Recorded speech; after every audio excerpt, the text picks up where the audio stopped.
কেমন কৰছো? এটা ভালো হইছে। কেমন কৰছো? এটা ভালো হইছে।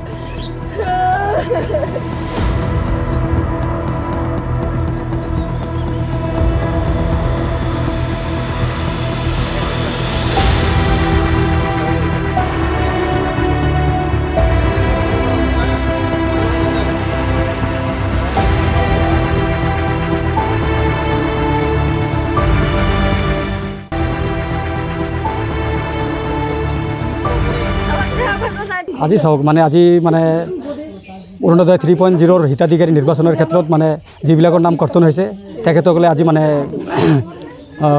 মিডিয়াৰ জৰিয়তে মানে ধুবুৰী জিলাৰ আয়ুক্ত মহোদয়ক বিশেষকৈ অসম চৰকাৰক মানে লৈ অনুৰোধ জনাইছে যে তেখেতসকলে যাতে অৰুণোদয়ৰ পৰা বঞ্চিত নহয়, তেখেতসকলে অৰুণোদয় পাব লাগে। পইচা লোৱা অভিযোগ মানে আমি শুনা মতে আমি নিজে মানে প্ৰত্যক্ষ কৰা নাই, মানে পইচা কোনোবাই লৈছে, কিন্তু মানে আমিও শুনিছোঁ যে মানে কোনোবাই পইচা লৈছে অৰুণোদয় মানে অৰুণোদয় 3.0 হিতাধিকাৰী নিৰ্বাচনৰ ক্ষেত্ৰত পইচা লৈছে শুনা পাইছোঁ, 500 টাকা 1500 টাকা বা কোনোবাই লৈছে। কি হয়েছে যে সবাই অরুণাচল পায়, আমরা তো অরুণাচল পাই না। জামাই আছে মাথা খারাপ, আমি হয়েছি পেট কাটা, আঙো না দিয়ে মানুষের দেয়, তাহলে আঙো তো অরুণাচল হয় না। আমি তো একটা পেট কাটা মানুষ, মাসে মাসে 5000 করে একটা ওষুধ খান আগে, বাল বাচ্চা আছে, তাহলে আমি বাল বাচ্চায় বাঁচাবো না, আমি টেয়া দিয়ে ওষুধ কিনে খাবো। তাহলে আমি একটা পেট কাটা মানুষ, তাহলে আমার তো অরুণাচল হয় না। জাগো আছে তাগরে হয়, যার হয় না তার তো একটা হয় না। যেটা দুখ লগা কথা, এই গাঁৱৰ বিধৱা হেণ্ডিকেপ আৰু অব্যাহত ছোৱালীক বাদ দি সেই অৰুণোদয় দিছে কাক?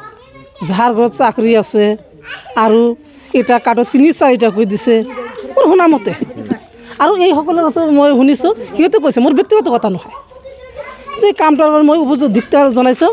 আৰু চিলেকশ্যন বডিত যিসকল আছে সেইসকলক এই বিষয়ে অৱগত কৰোঁ যে ওপৰত এজন আল্লাহ আছে, তাক চাব লাগে, তাৰ কথা মানিব লাগে। সিয়ে কি কৈছে, ৰচুলৰ দ্বাৰা কি কৈছে, এনেকুৱা কথা কৈছে নেকি?